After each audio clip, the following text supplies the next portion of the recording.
என்ன கேட்டால் அன்புமணி சைடு தவறு இல்லைன்னு நான் சொல்லுவேன். இவர் டிஎம்கேக்கு போகணுன்னு முடிவெடுத்து போகிறப்போ அவர் வேணாம் நம்ம என்டிஏல இருக்கலான்றப்ப தான் அந்த ஈகோ. அதற்கும் திமுக தான் காரணம். ஒரு கட்டத்தில் உளவுத்துறை ரிப்போர்ட் எல்லாம் பார்க்கும்பொழுது மொத்தமாக திருமாவளவன் புலம்பு மட்டும் மாட்டார், காலையாக வாரி விட்டுருவார். இந்த மக்கள் நல கூட்டணி அப்படியே ஓட்டின்னு விஜய்கிட்ட போயிட்டாருன்னா, என்னவா அன்றைக்கி போக மாட்டேன்னா அன்னைக்கு சொன்னேன், இன்றைக்கி நான் போகிறேன் தம்பியின் கரத்தை வலுப்படுத்த போகிறேன்ட்டு போயிட்டாருன்னா கண்டமாயிடும். ஆட்சியில் இருக்கிறதுனால அரசியலாக மாற்றிக்கிட்டீங்க. மற்றபடியே திமுக நடத்தின விழா தானே. அதில் எப்படி ராஜ்நாத் சிங்கை கூப்பிட்றீங்க? பாஜக பாசிச பாஜகன்னா நீங்கள் வந்து இந்தியா கூட்டணிலேருந்து யாரையாவது கூப்பிட்ருக்கோம்? உங்கள் சகோதரர் ராகுல் காந்தியெல்லாம் கூப்பிட்ருக்கோம், இல்லை உங்கள் அன்னை சோனியா காந்தி, இல்லை சிற்றன்னை மம்தா பானர்ஜி கூப்பிட்ருக்கோம், இல்லை பெரியப்பா ஃபருக் அப்துல்லாவை கூப்பிட்ருக்கோம், இல்லை சித்தப்பா லல்லுவை கூப்பிட்ருக்கோம். எதாவது பண்ணியிருக்கோம். ஆனால் நீங்கள் என்ன பண்ணீங்க? உங்களை எது நிர்பந்தித்தது? பாஜகவை கூப்பிட்டு வச்சு அவரை கலைஞர் இது கூட்டு போய் தான் சார் எங்கள் அப்பா சமாதி இதெல்லாம் கூப்பிட்டு சுற்றி காமிச்சிங்களா?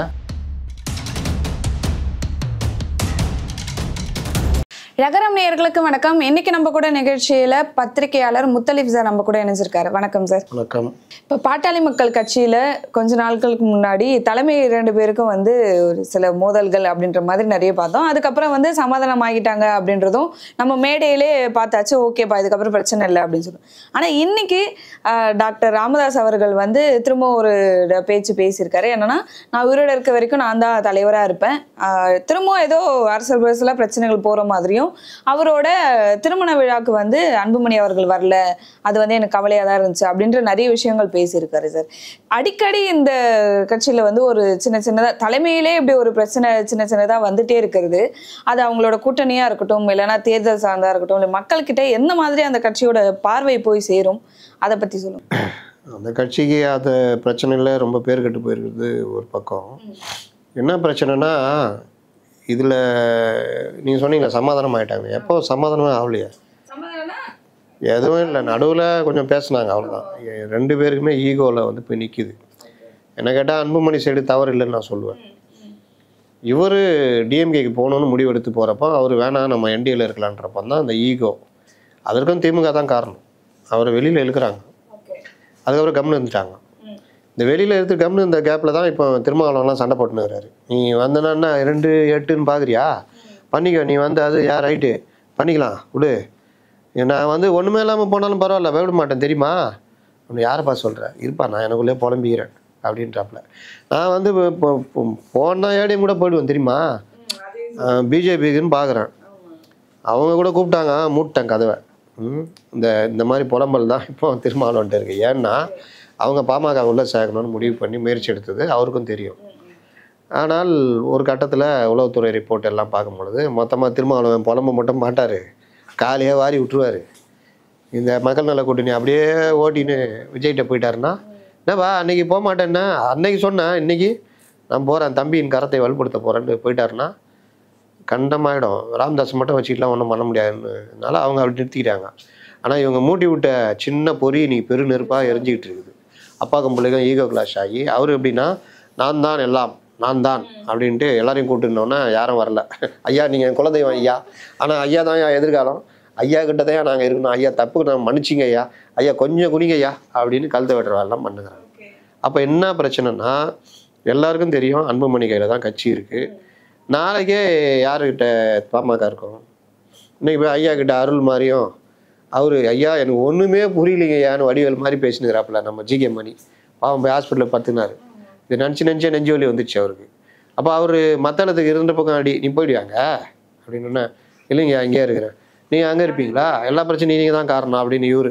அப்போ 2 பக்கமும் மாட்டிக்கிட்டு அவர் லாஸ்ட்டில் பெரியவர் தான் நம்மள எல்லாம் அப்படின்ட்டு பெரியவர் பக்கம் இருந்துட்டு இன்றைக்கி போய் படுத்துக்கிட்டாரு. அப்போ இன்றைக்கி அந்த மாதிரி நடுவில் நிர்வாகிகளும் தடுமாற நிலைமை.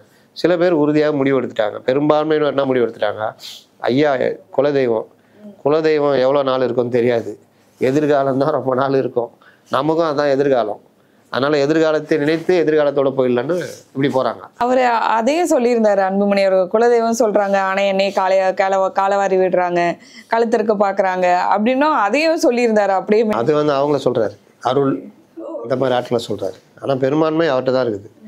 பைலா பிரகாரம் பார்த்தாலும் இதெல்லாம் அருள்லாம் சொல்கிறாரு, அது ஐயாவுக்கு தான் நீக்கவும் நியமிக்கவும் உரிமை இருக்குன்னு. ஆனால் கட்சி பைலா வந்து நிறுவனர்களுக்கெல்லாம் பெருசாக அதிகாரம் கொடுக்காது, பொதுக்குழுவுக்கு தான் அதிகாரம். அந்த பொதுக்குழுவை யார் கூட்டுவார்கள் அப்படின்ற அதிகாரம் தான் கட்சியில் தீர்மானிக்க வரும். இப்போ ஓபிஎஸ்க்கு பிரச்சனை வந்த பொழுது பொதுக்குழுவை கூட்டுவது யார் அப்படின்றதப்போ அவைத்தலைவரே கிடையாது, இறந்துட்டார் மதுசூதனன். அப்போ இவங்க என்ன பண்ணாங்க, நைஸாக இப்போ ஓபிஎஸ்ஸை கொஞ்சம் சமாதானப்படுத்தினாங்க. அவர் டிஎம்கே அசைன்மெண்ட்டு, அண்ணாமலை அசைன்மெண்ட்டு, இந்த அசைன்மெண்ட் நான் தான் பொதுச் செயலாளர் இவின்னு முறுக்கியிருந்தார். சரி வாங்க பேசிக்கலாம் அப்படின்ட்டு தீர்மானம் போடுவோம் அப்படின்ட்டு வந்து உட்கார வச்சாங்க. உட்கார வச்சு மொதல் தீர்மானமே அவைத்தலைவராக தமிழ் மகன் உசேன் நியமனம். இவர் என்ன நினச்சிக்கினாரு, நம்மளை பார்த்து பயந்துனுக்குறாங்க, ஒன்றும் பிரச்சனை இல்லைன்ட்டு ரைட்டு வா நானும் தீர்மானத்தை ஒத்துக்கிறேன்னா தீர்மானம் நிறைவேற்றி முடிஞ்சவொடனே சிவி சண்முகம் மைக்கை பிடிச்சி பொதுக்குழு இதோடு முடிகிறது, அடுத்த பொதுக்குழு பற்றி அவைத்தலைவர் அறிவிப்பார். அவைத்தலைவர் அடுத்த பொதுக்குழு ஜூலை மாதம் 23 டேட் சொல்லிட்டாப்புல. ஓபிஎஸ்க்கு அதிர்ச்சி ஆயிடுச்சு. என்ன வந்து இது பண்ண 2 பாட்டில் வேறு விட்டாங்க, தண்ணி பாட்டில் எடுத்து ஆச்சு, ஒரு மாதிரி போய் சேண்டாப்புல. அதுக்கப்புறம் என்ன ஆயிடுச்சுன்னா கோர்ட்டுக்கு போய் சொல்கிறாரு, இந்த பொதுக்குழு கூட்டினதே தப்பு, அவைத்தலைவர் தேர்ந்தெடுத்தது தப்பு, அவைத்தலைவருக்கு இது நியமனம் சரியில்லைன்னு. கோர்ட்டு கேட்டுச்சு, நீங்களாம் உட்காந்தீங்களா தீர்மானம்? ஆமாம் எல்லாம் ஒத்துக்கிட்டா. ஆமாம் அப்புறம் என்ன இல்லை எங்களை அதுக்கப்புறம் தண்ணி பாட்டிலாம் விட்டாங்க, அதெல்லாம் அதுக்கப்புறம் தண்ணி பாட்டில் விடுறதுக்கு முன்னாடி நடந்தது, எல்லாம் சேர்ந்தான்னு தெரியாமா. அப்போ அவர் தான் அவைத்தலைவர், அவருக்கு கூட்டுறதுக்கு அதிகாரம் இருக்குது. அடுத்த கூட்டம் அவர் கூட்டினார், நீங்கள் போய் கலந்துக்குங்க, முடிஞ்சால் ஜெயிச்சிக்குங்கன்ட்டாங்க. இங்கே போனால் எங்கே 50 பேரை வச்சுட்டு என்ன பண்ணுறது, அங்கே 2000 சில்லற பேர் இருக்கிறான். சரி நம்ம இங்கே திரும்பி எம்ஜிஆர் மாளிகைக்கு போகணும், இவர் இப்படி போயிட்டார். அங்கே அவங்க பொதுச் செயலாளராக அவர் தேர்ந்தெடுத்தாங்க. அப்போது பொதுக்குழுவை கூட்டுவதற்கு உண்டான அதிகாரமும், பொதுக்குழுவை அதிக ஆட்கள் வைத்திருப்பதும், அதிக மாவட்ட செயலாளர்கள், அதிக எம்எல்ஏக்கள், எம்பிக்கள் அதிகம் தான், அதிக எம்பிக்கள், இது எல்லாத்தையும் தான் தேர்தல் ஆணையம் பார்க்கும். தேர்வு செய்வதும் அப்படி தான் நடக்கும். இவர் 3 வருஷம் இருந்துட்டார் தலைவர், அவர் தான் பதவி முடிஞ்சிச்சு, அவர் இப்போ தலைவர் கிடையாதுன்னு சொல்கிறதெல்லாம் ஏற்றுக்க மாட்டாங்க. தலைவர் இல்லைனாலும் புதிய தலைவரை பொதுக்குழு தான் தேர்ந்தெடுக்கணும். அப்போ பொதுக்குழுவை கூட்டுறது யார்? பழைய தலைவர் தான் கூட்டணும், பொதுச் செயலாளர் தான் பொதுச் செயலாளர், 2 பேருமே அங்கே தாங்கிறாங்க. அவங்க கூட்டுவாங்க. கூட்டி ஐயா குலதெய்வ ராமதாஸ் ஐயா தான் எங்கள் நிறுவனர், ஐயா தான் தலைவர், ஐயா தான் பொதுச் செயலாளர்ன்ட்டு போயின்னே இருப்பாங்க. அந்த தீர்மானம் மினிட்ஸ் பண்ணி எவ்வளோ பொதுக்குழு உறுப்பினர் கலந்துக்கிட்டாங்க, மாவட்ட செயலர் எவ்வளோ, அது தான் தேர்தல் ஆணையத்தை வந்து கொடுப்பாங்க. அப்போ அதை வந்து நீங்கள் நாங்கள் தான், நான் உயிர் உள்ளவரை நான் தான் தலைவர், அதெல்லாம் தேவையில்லை, என்ன நடத்துனீங்க, நான் தான் சொல்கிறேனே உயிர் உள்ளவரை நான் தலைவர்ன்றேனே, அதெல்லாம் வச்சுக்கிங்க கிளம்புங்கன்றுவாங்க. இதுதான் நடக்க போகுது. கொஞ்சம் விட்டு கொடுத்து போகலாம்ல சார் ராமதாஸ்? அதுக்கு எதுவுமே பண்ணக்கூடாதுன்னு தான் அன்புமணி விட்டு கொடுத்து போகிறார். திட்டுறது இல்லை, எதுவும் பண்ணுறது இல்லை. இப்போ நீங்கள் கல்யாணத்துக்கே போயிருந்தாரு வச்சுக்கிங்க, சூரியவம்சம் படம் பார்த்தீங்களா? சூரியவம்சம் சரத்குமார் மாதிரி ஆயிருப்பார் அன்புமணி. போனவொடனே என் குடும்பத்துல எல்லாம் வந்துட்டாங்க, நீ எடுப்பா போட்டோங்க, அவர் அங்கே ஓரமாக நின்று இருந்திருப்பார். அவங்க அம்மா மட்டும் இருறா அப்படின்னு. அப்படி தான் நடந்திருக்கும், வேற என்ன நடந்திருக்கும்? அதனால் வந்தால் இது நடந்திருக்கும், வராவிட்டால் நான் ஒரு தந்தையின் மனநிலை எப்படி இருக்கும்? ஏன்பா அதான் 29 வருஷம் கூட தானே இருந்தார், 1 வருஷம் தானே வரல. வந்தால் நீங்கள் என்ன பண்ணுவீங்க?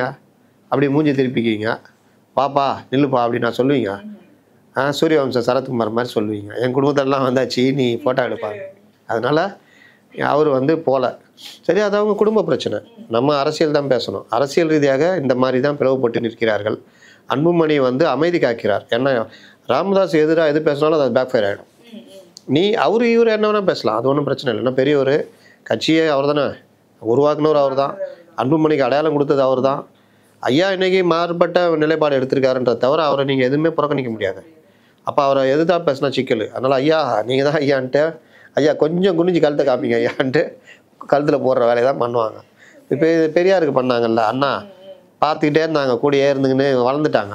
ஐயா வளர்ந்துட்டான் ஐயா, அதுக்கே இல்லை ஐயா நம்ம தேர்தலா இந்த இயக்கம் வந்து சீர்திருத்த இயக்கம் ஐயா, அப்போ நாங்கள் வந்து விடைபெறோம், உத்தரவு வாங்குகிறோம்.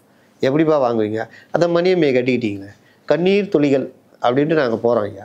ஏமா அந்த மாதிரி சம்பவங்கள் பல நடந்திருக்கேன் ஐயா, எங்களுக்கு இதான் ஐயா வெளியே போகிறதுக்கு வழி, நாங்கள் வெளியேறோம் ஐயா அப்படின்னு போய் சொல்ல அப்படின்ட்டாப்புல.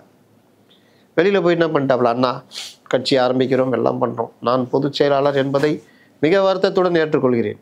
அதே நேரம் தலைவர் நாற்காலி அப்படியே இருக்குது, அவருக்காக தான் அது அப்படின்னாப்புல. அப்படியே வச்சு உருட்டின்னு வந்தார். கலைஞர் வந்து நாற்காலி பிடிங்கினார் அண்ணா மறைவுக்கு பிறகு.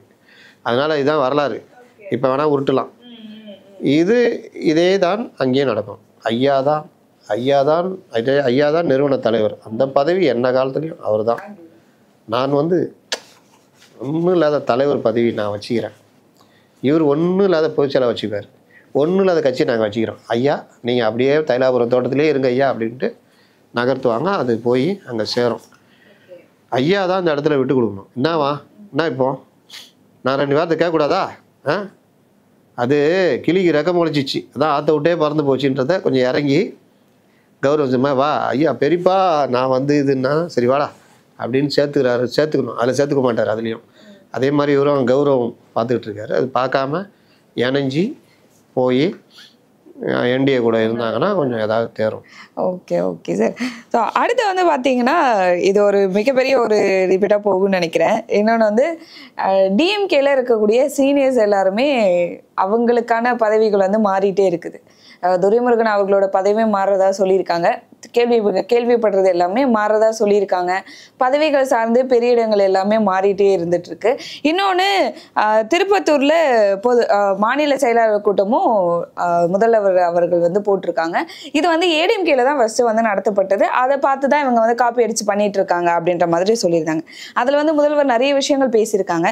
முதல்ல நம்ம இந்த துரைமுருகன் அவரோட பதவி வந்து மாறப்போகுது அப்படின்ற பேச்சு இப்ப நிறைய இடங்கள்ல பேசப்படுது. அது குறித்து சொல்லுங்க சார். ஏதாச்சும் நீங்க கேள்விப்பட்டீங்க? அதாவது நான் எல்லா கட்சியிலையுமே பைலா பிரகாரம் பொதுச் செயலாளர் பதவி தான் பெரிய பதவி. அது காலப்போக்கில் திமுகவில் அதான் இருந்தது. அண்ணா மறைவுக்கு பிறகு முதல்வராக கலைஞருக்கு வரத்துக்கு எம்ஜிஆர் உதவி பண்ணார். கலைஞர் வந்தார். அப்போது பெரிய பிரச்சனை, பொதுச் செயலாளரான நெடுஞ்செழியன் தான் முதல்வராக வரணும்னு. ஆனால் கலைஞர் எம்ஜிஆர் எல்லாம் பிடிச்சி வச்சு எம்எல்ஏக்கள் எல்லாம் சரி பண்ணி அவர் வந்துட்டார். அப்போ இது மாதிரி தான், வேறு வழி இல்லை. எல்லாம் சொல்கிறீங்க, எனக்கு இஷ்டம் இல்லை, சரி அந்த பாரத்தை என் தலையில் சுமந்து கொள்கிறேன் அப்படின்னு உருட்டிட்டு வந்துட்டாப்புல. அவரு ஒத்துக்கலை. முருகின்னு இருந்தார், அவரை பகைச்சிக்க முடியாது. அதனால் என்ன பண்ணிட்டாரு, தலைவர் வேணா ஒரு ஏற்பாடு பண்ணலான்னு ஒரு கூட்டம் போட்டு பேசி நீங்கள் அமைச்சரவைக்குள்ளே வரணுன்னா வர முடியாதுட்டார். மறுபடியும் சமாதான பேச்சுவார்த்தை எம்ஜிஆர் எல்லாம் உட்காந்து பேசுகிறாங்க. அப்போ ஐயா நீங்கள் வந்து பொதுச் செயலாளர் பதவி வச்சுக்கிங்க, நான் இந்த தலைவர் பதவி ஒன்றுக்கு உதவாது, அதை நான் வச்சுக்கிறேன், நான் முதல்வராக இருந்துக்கிறேன், நீங்கள் பொதுச் செயலாளர்னா அவருக்கு அது ஓகேன்னு ஆயிடுச்சு. ஆனால் கட்சியிலே பெரிய பதவி பொதுச் செயலாளர் பதவி, ரைட் ஓகே அப்படின்ட்டு. அதற்கு பிறகு இவர் தலைவராக பொதுச் செயலாளர் வராரு. கட்சி கலைஞருடைய கட்டுப்பாட்டில் வருது. அப்போ தலைவர் பதவின்றது வெயிட்டான பதவியாக மாறுது. தலைவர் தான் முடிவெடுக்கணும் அப்படின்னு. அப்போ இது இப்படியே போகும்போது முதல்ல எம்ஜிஆரை தட்டுறாங்க, வளர்ச்சிக்கு பிரச்சனையாக இருக்கும். அடுத்து வாரிசாக தன் மகனை முத்துவை கொண்டு வரத்துக்கு கலைத்துறையிலையும் கொண்டு வர்றாங்க, ட்ரை பண்ணுறாரு. அவர் மது போதை எதுன்னு போயிட்டார், ஒன்றும் இல்லாமல் போயிட்டார். அந்த நேரத்தில் அவர் பெரிய ஒரு இது மாதிரி இருந்தார். பிள்ளையோ பிள்ளை, பூக்காரி, இது மாதிரி படங்கள்லாம் வரும்போது எம்ஜிஆர் மன்றங்கள் முத்து மன்றங்களாக மாற்றப்படுது. எம்ஜிஆருக்கும் வயசாகுதுன்ற ஒரு பயம் இருந்துகிட்டே இருக்குல்ல. அப்போ அவர் இருக்கிறது, நான் திமுக இவ்வளோ உழைக்கிறேன், உங்களை முதலமைச்சராக ட்ரை பண்ணுறேன், எல்லா உதவியும் பண்ணுறேன், 71 தேர்தலில் அவ்வளோ பிரச்சாரம் பண்ணி பெருவெற்றி, எனக்கு அமைச்சர் பதவியும் நான் கேட்கல, பொருளாளராக இருக்கிறேன், ஆனால் நீங்கள் திரைத்துறையில் இந்த வேலையை பண்ணுறீங்களா? எம்ஜிஆர் கோவம். இந்த கோவம் தான் அடிப்படை, மற்றதெல்லாம் சும்மா உருட்டுறதெல்லாம். இவரை வெளியே அனுப்பணும்னு முடிவு பண்ணி வெளியே அனுப்புகிறாங்க. அதுக்கு நெடுஞ்செழியனை பயன்படுத்திக்கிறார் கலைஞர். நெடுஞ்செழியன் என்ன கோவம், இந்த கலைஞர் வரதுக்கு நீ தானே ஹெல்ப் பண்ண, இப்போ நீ எம்ஜிஆர்னு ஒரு ஆள் இல்லைன்னா நான் ஆயிருப்பேன் நான் முதலமைச்சர். அவர் முன்னென்னு கைது. அதே கலைஞர் எப்படி எழுதுறாரு, எனக்கு எல்லாம் எம்ஜிஆரை வெளிப்பேற்று விருப்பமே இல்லை, மற்றவர்கள் வற்புறுத்தல் பேரில் தான் இந்த முடிவை நான் எடுத்தேன், மிகுந்த வேதனைக்கு இடையே எடுத்தேன். மற்றவர்கள் யாரை சொல்கிறாரு, நெடுஞ்செழியன் மற்ற தலைவர்கள் சொல்கிறார். எம்ஜிஆர் போய் கட்சியை ஆரம்பிச்சிட்டார்.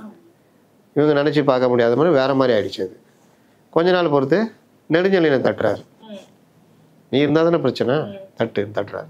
நெடுஞ்செழியன் வெளியேற்றப்படுகிறார். வெளியேற்றப்பட்டவுடனே நமக்கு தோதான ஒரு ஆள் வேணும்ன்ட்டு பேராசிரியர், இனமான பேராசிரியரை கொண்டு வந்து அங்கே உட்கார வைக்கிறாங்க.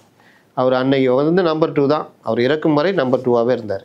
அப்போ தலைவர் பதவி வெயிட் ஆகி பொதுச் செயலாளர் பதவி ஒன்றும் இல்லாமல் போச்சு. பைலா பிரகாரம் பொதுச் செயலாளர் தான் வெயிட்டு. இது இப்படியே போனோம்னா அடுத்து இவருக்கு அப்புறம் யார் தலைவர்னா ஸ்டாலின் வந்துட்டார். அப்போ தலைவர் பதவி வெயிட்டான பதவியாகவே மாறுது. பொதுச் செயலாளர் அன்பழகன் இறந்த பிறகு தம்பி நான் தான் உனக்கு அவ்வளோ தூரம் இருந்து ஹெல்ப் பண்ணணும்னு அவரை பொதுச் செயலாளர் ஆகிட்டார். நீங்கள் பார்த்தீங்கன்னா அன்றைக்கி அப்போ ஸ்டாலின் கை தான் ஓங்கியிருக்கு. இது ஏதோ அவர்களாக பார்த்து இவருக்கு கொடுக்குற ஒரு பதவி மாதிரி தான் அது இருக்குது.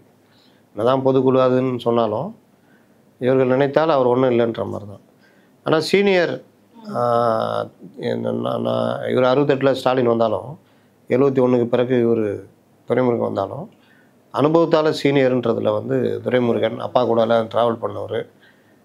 இன்னொன்று மூத்த அமைச்சர்ன்ற மூத்தவர் அப்படின்றதுனால அவருக்கு மரியாதை கொடுத்தா அந்த மரியாதையினால வெளியில் ஒரு இது இருக்குன்றதுனால அவர் அப்படி மெயின்டைன் பண்ணுறாங்க. ஆனால் அவர் அதை அட்வான்டேஜாக எடுத்துக்கிறார், அமைச்சராக இருக்கணும் சரி, மற்ற விஷயங்கள்ல சரி. ஆனால் இவர்கள் என்ன பண்ணுறாங்க, அவருடைய மதிப்பை கெடுக்கும் வகையில் அவருக்கு பதவியெல்லாம் பொதுப்பணித்துறை கொடுக்கல, இன்னொரு நீர்வளத்துறை மற்றும் இன்னொரு துறை அதையும் சேர்த்து பிடிங்கிட்டு வர நீர்வளத்துறை கொடுக்குறாங்க. அதெல்லாம் அவர் கம்முன்னு போகிறாரு. அவர் விமர்சனம் பண்ணுறாங்க. ரஜினிகாந்த் பேசும்பொழுது கோபம் அடைகிறாரு. அதையே பேச்சை இவர் பேசுகிறாரு, உதயநிதி பேசுகிறாரு, வழிவிட்டு விலகி நின்று கைப்பிடித்து செல்லுங்கள் அப்படின்ற மாதிரி. அப்போ இதெல்லாம் பார்க்கும் பொழுது அவர் கையை விட்டு கட்சி இல்லைன்றது தெரியுது. அவரால் கட்சிக்குள்ளேயும் பிரச்சனை வருது, அவர் மகனாலேயும் பிரச்சனை வருது. மகனுக்கு சீட்டு கொடுக்குறதே யோசிச்சு தான் கொடுக்குறாங்க. இப்போ இந்த மாதிரிலாம் வரும்பொழுது இவரை பொதுச் செயலாளர் இவரை நகர்த்தலாம் அப்படின்றது. இவர் பொதுச் செயலாளராக ஒன்றும் பெருசாக பணியெலாம் செய்யலை. கட்சி திமுகன்றது வேறு, இந்த கட்டுமானம்லாம். அப்போ அவருனால பிரச்சனையா இல்லை திமுகவில் இவரை மதிக்கலையான்றது நமக்கு தெரியாது. ஆனால் அந்த இது செயல்பாடுன்றது பார்க்கும்பொழுது பல இடங்களில் இல்லைன்றது. அடிக்கடி உடம்பு சரியில்லைன்னு படுத்துக்கிறாரு இந்த மாதிரிலாம். அப்போ நீங்கள் கொஞ்சம் விலகி நில்லுங்கள், கைப்பிடித்து வழி விட்டு விலகி நில்லுங்கள் அப்படின்னப்போ, கைப்பிடித்து வழி நின்று தம்பி விலகி நிற்க முடியாது, நான் பொதுச் செயலராகவே போயிடுறேன் அப்படின்றாரு. அதெல்லாம் வேலைக்கு ஆகாதுன்னா அடுத்த தேர்தல் அதுன்னா வருது, நகருங்கன்னா நகரில். அதனால் அப்படியே ஓடிக்கிட்டு இருக்குது. அடுத்த இடத்துல இவர் நகர்த்துட்டு KN நேரு இந்த மாதிரி கொண்டு வரலாம். அவர் ஒரு senior, most senior. Same Stalin வந்த காலத்தில் தான் அவர் எம்எல்ஏ வராரு. நிறைந்த அனுபவம் பெற்றவர். ஆனால் மற்றவங்க உருட்டுற மாதிரி டிஆர் பாலு அந்த மாதிரிலாம் இல்லை. இன்றைக்கி ஒருத்தர் உருட்டிக்கிறாரு, பொதுச்செயலாளர் கனிமொழி பொதுச்செயலாளர்னு உருட்டிக்கிறாரு. அதெல்லாம் அவருடைய முதிர்ச்சியின்மை காமிக்குது. தலைவர் குடும்பத்தார், இன்னொரு பொதுச் செயலாளரும் ஒரே குடும்பத்தை சேர்ந்தவங்க வருவாங்களா? அதுலேயும் கனிமொழி போன்றவர்கள் வளர்வதை ஸ்டாலின் விரும்புவாரா? இந்த வளர்ச்சியே அவர் கொஞ்சம் அஃபெக்ட் பண்ணுறதுனால தான் கொஞ்சம் ஓரளவுக்கு அவங்களுக்கு ரொம்பவும் நிராகரிக்காமல் அப்படியே வச்சுக்கிட்டு உருட்டிகிட்டு இருக்கிறாங்க. இப்போ அறிவாலயத்தில் ரூம் கொடுத்தது கூட பெருசாக அது ஒரு பெரிய இந்த பேசு பொருளாக மாறுது. ஏன்னா நம்ம ஜர்னலிஸ்டம் இன்றைக்கி அந்தளவுக்கு ஒன்றும் இல்லாமல் போயிடுச்சு. ஏற்கனவே துணை பொதுச் செயலாளர் ரூம் இருக்குது பலருக்கும், கனிமொழிக்கு ரூம் கொடுத்துருக்காங்க. இல்லை கனிமொழிக்கு ரூம் என்ன விஷயம், ஏது விஷயம், என்ன விஷயம்? கனிமொழி தனியாக அமைதியாக ஒரு டீம் ரெடி பண்ணிட்டு போய்கிட்டு இருக்கிறாங்க. நாளைக்கு பையன் இப்போ இதில் இளைஞரணியில் இருக்கார். அவர் ஒரு போராளியோ குணத்தோட அந்த கட்சிக்குள்ளே அவர் தன்னுடைய இருப்பை தக்க வச்சுக்கிறாருன்னா இல்லை அப்படின்றது தான் அப்பாவுக்கும் தெரியுது. அப்போ மருமகன் ஒரு பக்கம் பெண்ணு வச்சுட்டு கிட்டத்தட்ட கட்சியை கபலீகரம் பண்ணுற மாதிரி அவர் பவரில் இருக்கார். நாளைக்கு என்ன ஆகுமோ அப்படின்ற ஒரு பயம் தந்தையாக அவருக்கு இருக்கும் அப்பாவுக்கு. அப்போ பையனை இந்த லெவல்னால் கனிமொழியை கொஞ்சம் சமாதானப்படுத்தி வச்சுக்கிட்டா நாளைக்கு பையனுக்கு பட்டாபிஷேகம்னு வரும்பொழுது இதான் கொஞ்சம் இதாக இருக்கும் அப்படின்னு அவர் யோசிக்கிறார். இந்த மாதிரிலாம் ஒரு கட்டம் திமுகக்குள்ளே இருக்குது. இதெல்லாம் மறைச்சிக்கிட்டு அங்கே பாரு கூட்டணி உடைய போகுது, அங்கே பிரச்சனை இங்கே பிரச்சனை சொல்லிகிட்டு இருக்காங்க. ஆனால் இங்கே இவ்வளோ பிரச்சனை இருக்கிறது எந்த பத்திரிகைகளும் பெருசாக எழுதுறது கிடையாது. இந்த பிரச்சனை இருக்கானா இருக்குது. இப்போ கனிமொழிக்கு அவங்க ஒரு பவரில் இருக்கிறாங்கன்னா இருக்கிறாங்க. இது எல்லாம் சேர்ந்து இந்த பிரச்சனையில் இப்போ பொதுச் செயலாளர் நகர்த்துற பிரச்சனையை பெருசாக பேசிகிட்டு இருக்கிறாங்க. அது ஒரு சாதாரணமாக நடக்க போகிற நிகழ்வு, அவ்வளோ. Okay sir. இப்போ துரைமுருகன் அவர்களை அந்த பதவியிலேருந்து எடுத்துட்டாங்க அப்படின்னா அவர் சார்ந்து வரக்கூடிய வாக்குகள் எல்லாமே குறையும். அது ஏங்க துரைமுருகன் போன தடவை எவ்வளோங்க வாக்கு வாங்கினாரு? ஏங்க தப்பி பொழைச்சி ஜெயிச்சாரு அப்படின்னு சொல்லிக்கிறாங்களே சார். அதனால திமுகவுக்கு மிகப்பெரிய பாதிப்பு. பார்த்தா அடுத்தடுத்து தலைவர்லாம் வந்துட்டாங்க. லட்சுமணன் ஒருத்தர் ADMK-லேருந்து இப்போ எம்எல்ஏவாக இருக்காரு, டாக்டர் லட்சுமணன். அவருலாம் நீங்கள் வந்துட்டார். ஏவா வேலு டீம் வெயிட்டாக இருக்குது, ஜெகத் ரட்சகன் வெயிட்டாக இருக்கார். நீங்கள் ஆனானப்பட்ட பொன்முடியை ஆட்சி ஓரம் கட்டி உட்கார வச்சுட்டாங்க. ஓடி உட்காரமா உட்காரன்ட்டு எல்லாத்தையும் பிடிக்க விட்டாங்க. அங்கே லட்சுமணன் வந்துட்டார். இன்னொருத்தர் இந்த சைடு வசந்தம் கார்த்திகேயன் இருக்கார். அவங்களும் அதெல்லாம் திமுக அடுத்தடுத்து நகர்ந்துடும். இன்னொன்று இவருக்கு அப்படியே துரைமுருகன் இந்த சமுதாயன்றதுனால தான் அந்த சமுதாயம் ஓட்டு போட்டதெல்லாம் யாராவது இந்த அரசியல் கொஞ்சம் பேர் தெரிஞ்சிட்டு இருப்பாங்க. இவ்வளோ பொலாரைசேஷன், இவ்வளோ சென்ட்ரலைஸ்னு அதெல்லாம் கிடையாதுங்க. அதெல்லாம் வாய்ப்பே இல்லை. நீங்கள் யார் வெயிட்டுனா அந்த சமூகத்தில் அவங்க அந்த மாவட்டத்திலே வெயிட்டாக இருப்பாங்க. இப்போ KN இருக்காருன்னா அவர் இந்த சமூகத்தில் வெயிட்டாக இருக்கார். அதனால் அவர் வாக்குகள் வாங்குறாருன்னு கிடையாது. அவர் வெயிட்டாக செல்வாக்காக பணம் செலவழிக்கிறது மற்ற இருக்கிறதுனால மொத்த வாக்குகளே வாங்கிடுறாரு. நீங்கள் பார்த்தீங்கன்னா அங்கே பெரும்பான்மை சமூகம் வேறு. எங்கே KN இருக்கிறதுல அவர் வெயிட்டாக இருந்தாரா இல்லையா? 89லேருந்து அதே தான் பொன்முடிக்கும். அவர் ஒரு சமூகம் சார்ந்தவர். ஆனால் அங்கே வன்னியர் பெல்ட் அதிகம். அவர் அந்த இடத்துலையே அவர் இத்தனை வருஷமாக வெயிட்டாக இருந்துட்டார். வாயால் தான் கெட்டு போனார். மற்றபடி வேறு எதுவும் பிரச்சனை இல்லை அவருக்கு. வாய் கம்முன்னு இருந்திருந்தால் இன்றைக்கும் அவர் வெயிட்டு தான். அப்போ சமூகன்றது இந்த இடத்துல ஒரு இது கிடையாதுன்னு தெரியுதா? இது இவங்க உருட்டுறது. இந்த உருட்டல் ஓடிக்கிட்டு இருக்கும். அதனால் வந்து இவர் போயிட்டாருன்னா ஐயோ இவர் போயிட்டாருன்னா ஐயோ கலைஞரே போயிட்டார், ஐயோ பேராசிரியரே போயிட்டார், இன்னும் திமுக என்ன அழிஞ்சா போச்சு. அதெல்லாம் கிடையாது. நாளைக்கு ஸ்டாலினுக்கு பிறகும் திமுக இருக்கும். ஏன்னா அது திமுகவுடைய செட்டப்பு வேறு. இவங்களா கெடுத்துட்டாலும் தவிர அது இருக்கும். ஆட்சியில் இருக்கிறது இல்லாத வேறு விஷயம். கட்சியை பற்றி பேசணும்னா கட்சி இருக்கும். ஏன் நம்ம தாவேகா மேலே விமர்சனம் வைக்கிறோம்னா இதைத்தான் சொல்கிறோம். இந்த உட்கட்டமைப்பு, இந்த செட்டப் இருக்குல்ல, தாவேகா இன்னும் அதுக்கு தயாராகலை, அது பண்ணுங்கப்பா, அந்த உட்கட்டமைப்பை பண்ணுங்கப்பா. நான் உட்கட்டமைப்புனா என்ன தெரியுமா, தலைவர் ஏர்போர்ட்லேருந்து கூட்டு வந்தோம் பாரு, எவ்வளோ கஷ்டப்பட்டோம். அதுதான் உட்கட்டமைப்பு. எங்களை போய் உட்கட்டமைப்பு இல்லைன்ற ஒருத்தர் பதில் கொடுக்குறாருன்னா அவருடைய மன முதிர்ச்சியை நம்ம என்ன சொல்கிறது. இவரெல்லாம் பொதுச் செயலாளராக, இவரை பொதுச் செயலாளராக போட்டு வச்சுட்டு இருக்கிறாங்க. இதுதான் நிலமை. அதனால் துரைமுருகன் போகிறது வரதெல்லாம் மேட்ரு கிடையாது. அப்புறம் இன்னொன்று உருட்டுறாங்க, உதயநிதி ஸ்டாலினை வந்து துணை பொதுச் செயலாளர் கொடுக்குறாங்க. அதை விட வெயிட்டான பொறுப்பு இளைஞரணி பொதுச் செயலாளர். துணை பொதுச் செயலாளர் 5-8 பேர் இருக்கிறாங்க. அவங்களோட இவரா அப்படி பார்க்க மாட்டாங்க. வேணா அடுத்த கட்டமாக நகரும் பொழுது செயல் தலைவர் மாதிரி நகர்த்துவாங்க. அப்படி நகர்த்தி அந்த அந்த பாக்ஸில் கொண்டு வைப்பாங்க. அப்போ தலைவர்னா அவர்கிட்ட தலைவர்னு வரலாம். இது கூட தெரியாமல் கண் போன ஒருத்தர் நீ சொல்லிட்டியா நான் சொல்கிறேன் பாரு அப்படின்ட்டு அதுலேருந்து ட்ராவல் பண்ணுறது. ஏன் எதற்குன்ற கேள்வி இன்னைக்கு இல்லை ஜர்னலிஸ்டுகள்கிட்ட. அதான் பிரச்சனையும். அடுத்தது இன்னைக்கு திருப்பத்தூர்ல மாவட்ட செயலாளர் கூட்டம் அப்படின்னு சொல்லிட்டு முதல்வர் போய் அதில் பங்கேற்றிருக்காரு. இதுக்கு முன்னாடி அதை வந்து ஏடிஎம்கேல தான் நடத்தியிருந்தாங்க. அதை பார்த்து தான் இவங்க செய்கிறாங்க அப்படின்ற ஒரு விமர்சனம் வைக்கப்படுது. ப்ளஸ் அதில் அவர் பேசியிருந்தது என்ன அப்படின்னா, தமிழ்நாட்டுக்குள்ளே ஊடுருவதுக்கு தான் ஏடிஎம்கே மூலமாக பாஜக வருது அப்படின்ற மாதிரியும், ப்ளஸ் நேற்று நம்ம பார்த்த மாதிரி அந்த பாடல் ஒழிச்சிருந்தாங்க. அண்ணாவையும் பெரியாரையும் விமர்சித்து ஒரு பாட்டு முருகர் மாநாட்டில் வந்துருந்துச்சு. அதுக்கு ஏடிஎம்கேல இருந்து யாருமே ஒரு தெளிவான இல்லைன்னா ஒரு அழுத்தமான ஒரு எதிர்ப்பு யாருமே தெரிவிக்கல அப்படின்ற மாதிரி சொல்லியிருந்தாங்க. முழுசா வந்து பிஜேபி கூட ஏடிஎம்கே போயிடுச்சு அப்படின்ற மாதிரியும். இது குறித்து சொல்லுங்க சார். இந்த மாநாடு யாரு எதுவுமே சொல்லல சார் டிஎம்கே. இவங்க வேற என்ன சொன்னாங்க? யாரு சார் டிஎம்கே? அதிமுக கண்டிக்கல, ஐயோ பெரியார், ஐயோ அதிமுக போய் அங்கே சேர்ந்தாங்க, இதுதானே சொன்னாங்க. ஆமா. இவங்க கோவப்பட்டு ஏதாவது அறிக்கை விட்டாங்களா? ஏய் இந்து முன்னணியே நிறுத்திக்கொள், எங்கள் தலைவர்களை பேசுறது சொன்னாங்களா? சொல்லல. எல்லாருமே ஏடிஎம்கேல அதிமுக நோக்கம் என்ன? அது திட்டினது மேட்டர் கிடையாது. அதிமுகவை அதை வச்சுட்டு அடிக்கணுன்றதான் நோக்கம். கரெக்டா?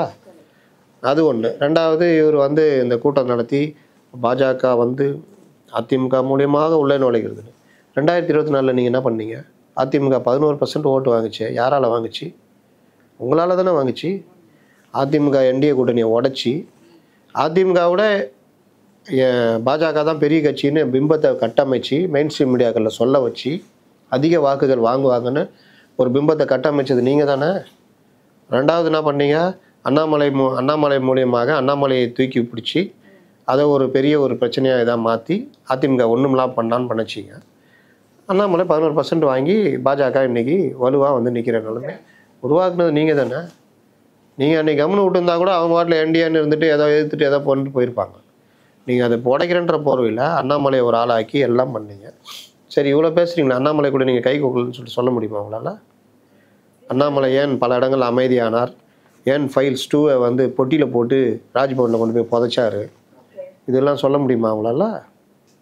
அண்ணாமலையாவது வாய் திறக்கிறாரா? அண்ணாமலை மேலே இந்த குற்றச்சாட்டு வருது இல்லை, திமுக கூட கை கோத்து இந்த வேலைலாம் பண்ணீங்கன்னு என்டிஏ உடைக்கிறதுக்கு பண்ணி எதுக்கு என்னைக்காவது அண்ணாமலை மறுத்துருக்காரா? இதுதான் விஷயம். அப்போ யார் பாஜக வளர்க்குறது? ராஜ்நாத் சிங்கை யார் கூட்டு வந்து நானே வெளியிட்டது? அப்போ எங்கே போச்சு இந்த பாஜக எதிர்ப்பு? நீங்கள் நியாயப்படி இந்தியா தலைவர்கள். ஆனால் சில விஷயங்கள் அந்த மாதிரி பார்த்துக்கிறாங்க, பேசிக்கிறாங்க, இந்த மாதிரி விஷயங்கள் நடக்குது. ஆனால் அது வேற, அரசியல் வேற அப்படின்னு சொல்லி எதுங்க வேற? அது என்ன அரசியல் நிகழ்ச்சியா? அது நானே வெளியிட்டு அவங்க கட்சி நடத்துறது. நீங்க ஆட்சியில் இருக்கிறதுனால அரசியலாக மாத்திக்கிட்டீங்க. மற்றபடியே திமுக நடத்தின விழா தானே அது. அதுல எப்படி ராஜ்நாத் சிங்கை கூப்பிட்டுறீங்க? பாஜக பாசிச பாஜகலாம் நீங்க வந்து இந்தியா கூட்டணியிலேருந்து யாரையாவது கூப்பிட்டுருக்கணும். உங்க சகோதரர் ராகுல் காந்தியெல்லாம் கூப்பிட்டுருக்கணும். இல்லை உங்க அன்னை சோனியா காந்தி, இல்லை சிற்றன்னை மம்தா பானர்ஜி கூப்பிட்டுருக்கணும். இல்லை பெரியப்பா ஃபருக் அப்துல்லா கூப்பிட்டுருக்கணும். இல்லை சித்தப்பா லல்லுவை கூப்பிட்டுருக்கணும். எதா பண்ணிருக்கணும். ஆனால் நீங்கள் என்ன பண்ணீங்க? உங்களை எது நிர்பந்தித்தது? பாஜகவை கூப்பிட்டு வச்சு அவரை கலைஞர் இது கூட்டு இதான் சார் எங்கள் அப்பா சமாதி இதெல்லாம் கூட்டு சுற்றி காமிச்சிங்களா? எது உங்களை நிர்பந்தித்தது? அதுக்கு இவங்கள்ட்ட பதில் இருக்கா? இல்லை. அதை பத்தி பேச்சும் இல்லை. திருமாவளவன் அதை கேட்டாரா? இவர் மட்டும் லைட்டாக முணங்கினார் ரவிக்குமார். அவர் பாவம் ஓரளவுக்கு அந்த இது உள்ளவர். இதுக்கு முணங்கினார். முத்தமிழ் பாஜகவை நீ சொல்கிறாங்களே, முத்தமிழ் முருகன் மாநாடு நடத்தி ஆன்மீக சக்திகள் போர்வையில் உள்ளே நுழைய பார்க்கிறார். நீங்கள் என்ன பண்ணீங்க? நீங்கள் நடத்துனீங்கல்ல, அர்ஜுன் சம்பத்தை கூப்பிட்டு பக்கத்தில் உட்கார வச்சுட்டீங்கல்ல. அவர் யார்? நீங்கள் சொல்கிற பாசிச பாஜக உள்ள ஒரு அணி தானே அது இந்து மக்கள் கட்சி. அது மக்களுக்காக நடத்தின ஒரு மாநாடு. அவங்களும் மக்களுக்காக தான் நடத்துகிறாங்க, அவ்வளோதான். பக்தர்களுக்காக தான் அவங்களும் நடத்துனாங்க. ஒத்திட்டு போங்க கம்முன்னு. இங்கே மட்டும் ஏன் மதவாதம்ன்றீங்க? அவர்களுக்கு பெரியாரை விமர்சிக்க உரிமை இல்லையா? நீங்கள் அவங்க பாசிச பாஜகன்னு சொல்லும் பொழுது நாத்திக கருத்துக்கள் இருள் சூழ்கிறதுன்ற இடத்துல பெரியார் படத்தை வைக்கிறதுல அவங்களுக்கு உரிமை இல்லையா? ஆனா அவங்க என்ன அவதூறு பண்ணாங்க. திமுக என்ன சொல்றாங்க, அந்த மேடையிலே வந்து இவங்க மேடை கீழே பண்ணாங்களா? அவங்க மேடையில பண்ணாங்க, இவங்க மேடை கீழே பண்ணாங்களா? முன்னாள் அமைச்சர் மேடையிலே இருந்தாங்களே சார், அவங்க ஃபேஸ் ரியாக்ஷன் எதுவும் இல்ல அந்த இடத்துல அவங்க அந்த வீடியோ பாத்தீங்களா? ஏங்க செந்தில் பாலாஜி இது ராஜேந்திர பாலாஜி யாருங்க? நல்லா பட்டை அடிச்சு குங்குமம் போட்டு வச்சுக்கின்னு அவர்கிட்ட அவரை உட்கார வச்சுக்கின்னு இவர் யாரு? நல்லா பட்டை அடிச்சு அதில் குங்குமம் வச்சுன்னு உட்காந்து இருப்பார். யாரு? நம்ம இவர் செல்லூர் ராஜு. அவங்க போய் உட்காந்துக்கிறாங்க. அவங்க திராவிடத்துடைய சித்தாந்த இது அவங்க. நீங்களே என்ன பண்ணுறீங்க? நீங்கள் என்ன எதிர்பார்த்து தெரிவிச்சிங்க? உங்கள் நோக்கம் ஏடிஎம்கே திட்டணும், டிஃபேம் பண்ணணும், அவ்வளோதானே. நீங்களே இப்படி இருக்கும்போது அவங்க பட்டா வச்சுட்டு உட்காந்துட்டு இருக்காங்க. அவங்க ஆன்மீகவாதிகள் தான், அவங்க தெய்வத்தை கும்பிட்றாங்கன்னா. அவங்கள்ட்ட நாத்திக இருள் சூழ்ந்த பொழுது அப்படின்னு பெரியார் பிள்ளையார் சிலையை போட்டு உடைக்கிற காட்சி வருது. அவங்க என்ன கொந்தளிச்சா போவாங்க? இல்லை, அது நடந்ததை தானே அவங்க போடுறாங்க. நாத்திக இருள் சூழ்ந்ததுன்னு அவங்க வார்த்தையில் அவங்க சொல்கிறாங்க. ஆனால் பெரியார் பிள்ளையார் சிலையை உடைச்சாரு, ராமர் படத்தை செருப்பால் அடிச்சு எல்லாம் பண்ணார்ல. பன்றிக்கு பூநூல் அணிவிச்ச இதெல்லாம் காமிக்கிறாங்க. அதெல்லாம் பண்ணாங்களே இவங்க, அதை தானே அவங்க காமிக்கிறாங்க. மற்றபடி பெரியாரை இவங்க எடப்பாடி பண்ண மாதிரி அரை நிர்வாணமாக ஏதாவது படம் வரைஞ்சா நம்ம சொல்லலாம் பெரியாரை அவமதித்து விட்டார்கள், இல்லை அண்ணாவை பண்ணி கலைஞரை பண்ணியிருந்தால் சொல்லலாம். அந்த மாதிரி சொல்லியே போலி திராவிட நரிகள் வரும்பொழுது சிங்கமாய் வந்தது இந்து முன்னணி காமிக்கும் பொழுது இவர்கள் 3 பேர் படத்தை காமிக்கிறோம், அவ்வளோதானே. என்னன்னு கேட்டால் அது வந்தோன்னா அது அடுத்த காட்சி அது கிழிக்கிற மாதிரி காமினா கிழிக்கிறது ஒட்டுறதெல்லாம் பண்ணால் என்ன இது? அவர்களுக்கு அந்த உரிமை இல்லையான்னு நான் கேட்குறேன். அவதூறு பண்ணாங்கன்னா இது அவதூறுலேயே வராது. என்ன கேட்டால் இது அவதூறில் வராது. இது ஒரு ஏவி, அந்த ஏவியில் சில காட்சிகள் வருது. நீங்கள் ஒரு ஏவி போட்டிங்கன்னா பாசிச அரக்கனை இந்துத்துவா போர்வையில் வந்த பாசிச அரக்கன்னா ஒரு அரக்கன் வந்து இப்படி பாசிச பண்ணுறோம், இன்னும் அந்த மாதிரி பண்ணுற அப்படின்னு அவங்க சொன்னாங்கன்னா ஏன் நாங்கள் பண்ணக்கூடாதா? இதுதான் எங்கள் கருத்துரிமைன்னு பேசுகிறீங்க. அதே கருத்துரிமை தான் அவங்களுக்கும். அவதூறு பண்ணால் சொல்லுங்கள், உண்மையிலே எல்லாரும் எதிர்க்கலாம். அந்த அவதூறு எதுவும் பண்ணலையே, நீங்கள் பண்ணதான் அவதூறு. கீழடிக்கு இவர் தூங்குறாருன்னு ஒரு போட்டு எடப்பாடி பண்ணிங்கன்னா அதுக்கு பேர் தான் அவதூறு. இதெல்லாம் அவதூறுலேயே வராது. அதனால் இவர்கள் கோவப்படுறதும் கோபமும் படலை. நான் எப்படி நீங்கள் அதுக்கு ஒரு 2-3 போராட்டம் அறிவிச்சிருக்கணும். சும்மா கவர்னர் ஏதாவது திருவள்ளுவர் ஒரு சனாதனவாதின்னா உடனே கிளம்பிடாடலாம் அப்படின்னு எல்லாம் சாதா வீட்டில் போய் நிற்கிறது, அந்த மாதிரி ஏதாவது பண்ணீங்களா? அப்புறம் உங்களுக்கு என்ன உரிமை இருக்குது? அது திமுக ஒரு சாதகமாயிடுச்சா? ஏடிஎம்கேவை வந்து அதிமுகவை அடிக்க இப்படிதாங்க மாற்ற பார்ப்பாங்க. இவங்க போனது தப்புங்க. ஏப்பா இந்து முன்னணி நடத்துப்பா, வேறு நான் டொனேஷன் தான் வேணுமா தரம்பா, நடத்திக்கோ, எங்களெல்லாம் கூப்பிடாத. ஏற்கனவே இருக்கிற ஓட்டே போயிடுச்சாங்க, இதில் வேறு மாநாட்டில் வேறு கலந்துக்கணுமா? உள்ளதும் போக சொல்கிறியா? அதெல்லாம் முடியாது. நீ வாட்டு நடத்து, நீ கொஞ்சம் ஓட்டை கொண்டு வா, நான் வாட்டில் கம்முனுக்கிறேன், நான் கொஞ்சம் ஓட்டை கொண்டு வரேன், ஜெயிக்கிற வழியை பார்ப்போம். இந்த வேலைலாம் வேணாம். அதனால நீ இந்து முன்னணி பாஜக நடத்தினா கூட நாங்கள் ஏதாவது சொல்லலாம், நீ கிளம்புறாசா அப்படின்றோம். அந்த இடத்துல தப்பு பண்ணிட்டாங்க. தப்பு தான், குழப்பத்தில் இருக்காங்க. இப்போ தப்புக்கான தண்டனைக்கு ஐயோ நாங்கள் வந்து அப்படி இல்லை, இது பார் 2024 வந்துடும், நான் எச்சரிக்கிறேன் அப்படி இப்படின்னு உடனே இவங்க அடுத்த மேட்ரு கொடுத்துட்டாயா, இப்போ உடையுதுன்னு போடியா, எல்லா டிவியும் எங்கே வாங்கப்பா, உடைக்கிறதா பாஜக இதான் அசைன்மெண்ட் போடுப்பா அப்படின்னு. அதனால் எது பண்ணாலும் ஏன்பா என்னப்பா முன்னாடி போனாலும் அடிக்கிறீங்க, பின்னாடி வந்தாலும் அடிக்கிறீங்க. அடிக்கிறதா அவர்கள் கில்லாடி, அடி வாங்குறதுல இவங்க கில்லாடி. ஓ அப்படி மாறி போச்சு. முன்னாடி 2 பேருமே எதிர்த்துட்டு இருந்தாங்க, நீ அடிச்சுனா நானும் அடிப்பேன், இப்போ இவங்க அடிக்கிறாங்க இவங்க அடிக்குவாங்க. அது காரணம் இந்த மாதிரி வேலைகள் பண்றாங்க. Okay okay sir. இன்னொன்று முதல்வர் அவர்களை பேசும்போது சொல்லியிருந்தாங்க 2026 மட்டும் இல்லை, அதுக்கு வரக்கூடிய அடுத்த தேர்தல்கள் எல்லாருமே வந்து திமுக தான் ஜெயிச்சு நிற்கும் அப்படின்ற மாதிரி. இந்த நூற்றாண்டு ஃபுல்லாக அவங்க தான் அப்படி வந்துருமா சார் உண்மையாவே? இதுக்கப்புறம் வந்து ஏன்னா இந்த சைடு வந்து அதிமுக வந்து அவ்வளவு ஸ்ட்ராங்கா இல்லை அப்படின்ற மாதிரியும் ஒரு பேச்சு போயிட்டு இருக்கு. இப்பதானுங்க ஆரம்பிச்சுக்குது, இன்னும் 10 மாசம் இருக்குல்ல. நடுவில் தம்பி வேற கட்சி ஆரம்பிச்சுக்கிறாருல்ல. தம்பி எப்படி காலம் வருவார்னு தெரியும்ல. அவர் ஜெயிக்கிறாரு இல்லையா, காலுக்கு நல்லா கூலி பறிச்சு விட்டுருவாருல்ல. அப்போ யாருக்கு வெற்றின்னு பாருங்க. அதனால காட்சிகள் மாறும். 5 வருஷத்துக்கு அப்புறம் அடுத்த 5 வருஷம் கண்டினியூ பண்றதே சிக்கல்ல ஓடிக்கிட்டு இருக்கு. அதனால் இது அவர் சொல்லிக்கலாம், எல்லாருமே சொல்லிக்கலாம். நான் வரமாட்டேன் நான் சொல்லுவார் அவர். அடுத்த ஆண்டு நாங்கள் வரமாட்டோம், அடுத்த 5 ஆண்டு நாங்கள் வருவோம் அப்படியா சொல்லுவார். இல்லை, ஓகே சார். ஸோ அரசியல் சார்ந்து நிறைய விஷயங்கள் எங்களுக்காக பகிர்ந்துக்கிட்டீங்க. ரொம்ப தெளிவான ஒரு விளக்கமும் கொடுத்தீங்க. ரொம்ப நன்றி சார்.